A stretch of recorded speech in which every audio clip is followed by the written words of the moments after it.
Constituição Federal, artigo 61 a 63. Título 4. Da Organização dos Poderes. Capítulo 1. Do Poder Legislativo. Seção 8. Do Processo Legislativo. Subseção 3. Das Leis. Artigo 61. A iniciativa das leis complementares e ordinárias cabe a qualquer membro ou comissão da Câmara dos Deputados, do Senado Federal ou do Congresso Nacional, ao Presidente da República, ao Supremo Tribunal Federal, aos tribunais superiores, ao Procurador-Geral da República e aos cidadãos na forma e nos casos previstos nesta Constituição. Parágrafo 1º. São de iniciativa privativa do Presidente da República as leis que, inciso 1, fixem ou modifiquem os efetivos das Forças Armadas. Inciso 2, disponham sobre, alínea A, criação de cargos, funções ou empregos públicos na administração direta e autárquica ou aumento de sua remuneração.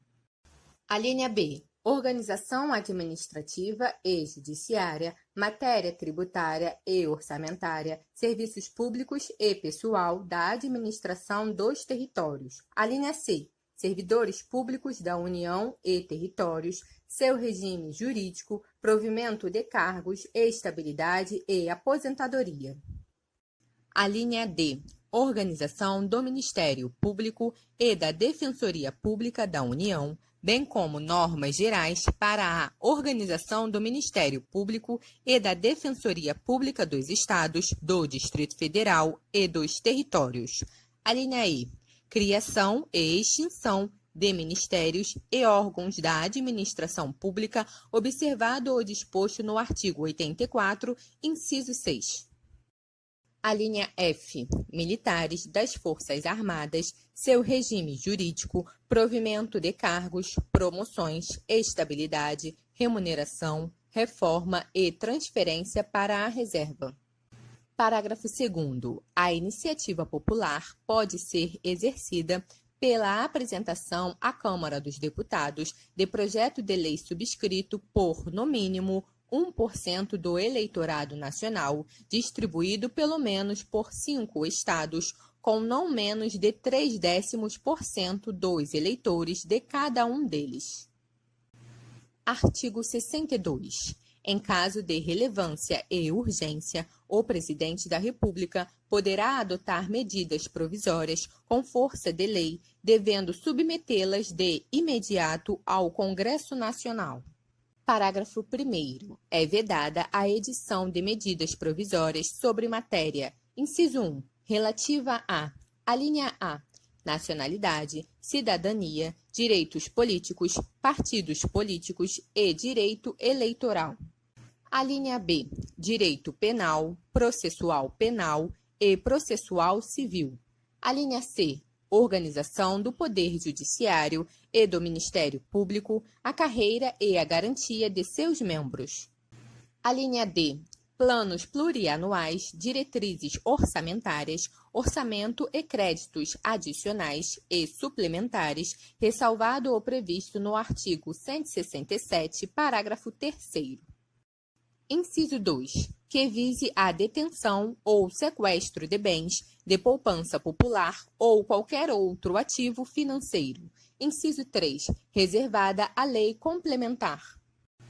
Inciso 4. Já disciplinada em projeto de lei aprovado pelo Congresso Nacional e pendente de sanção ou veto do Presidente da República.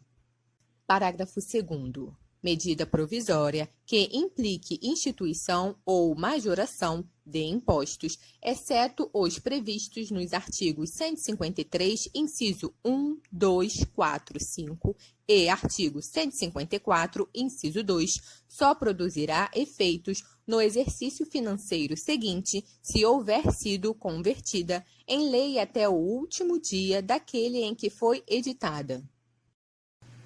Parágrafo 3º. As medidas provisórias, ressalvado o disposto nos parágrafos 11 e 12, perderão eficácia desde a edição, se não forem convertidas em lei, no prazo de 60 dias, prorrogável nos termos do parágrafo 7º, uma vez por igual período, devendo o Congresso Nacional disciplinar, por decreto legislativo, as relações jurídicas delas decorrentes. Parágrafo 4º. O prazo a que se refere o parágrafo 3º contar-se-á da publicação da medida provisória, suspendendo-se durante os períodos de recesso do Congresso Nacional. Parágrafo 5º. A deliberação de cada uma das casas do Congresso Nacional sobre o mérito das medidas provisórias dependerá de juízo prévio sobre o atendimento de seus pressupostos condicionais. Parágrafo 6º. Se a medida provisória não for apreciada em até 45 dias, contados de sua publicação, entrará em regime de urgência subsequentemente em cada uma das casas do Congresso Nacional, ficando sobrestadas até que se ultime a votação todas as demais deliberações legislativas da casa em que estiver tramitando. Parágrafo 7º. Prorrogar-se-á uma única vez, por igual período, a vigência de medida provisória que, no prazo de 60 dias, contado de sua publicação, não tiver a sua votação encerrada nas duas casas do Congresso Nacional. Parágrafo 8º. As medidas provisórias terão sua votação iniciada na Câmara dos Deputados. Parágrafo 9º. Caberá à Comissão Mista de Deputados e Senadores examinar as medidas provisórias e, sobre elas, emitir parecer antes de serem apreciadas em sessão separada pelo plenário de cada uma das casas do Congresso Nacional. Parágrafo 10. É vedada a reedição na mesma sessão legislativa de medida provisória que tenha sido rejeitada ou que tenha perdido sua eficácia por decurso de prazo. Parágrafo 11. Não editado o decreto legislativo a que se refere o parágrafo 3º até 60 dias após a rejeição ou perda de eficácia de medida provisória, as relações jurídicas constituídas e decorrentes de atos praticados durante sua vigência conservar-se-ão por ela regidas. Parágrafo 12. Aprovado projeto de lei de conversão alterando o texto original da medida provisória, esta manter-se-á integralmente em vigor até que seja sancionado ou vetado o projeto. Artigo 63. Não será admitido aumento da despesa prevista. Inciso 1. Nos projetos de iniciativa exclusiva do Presidente da República, ressalvado o disposto no artigo 166, parágrafo 3º e parágrafo 4º. Inciso 2. Nos projetos sobre organização dos serviços administrativos da Câmara dos Deputados, do Senado Federal, dos Tribunais Federais e do Ministério Público.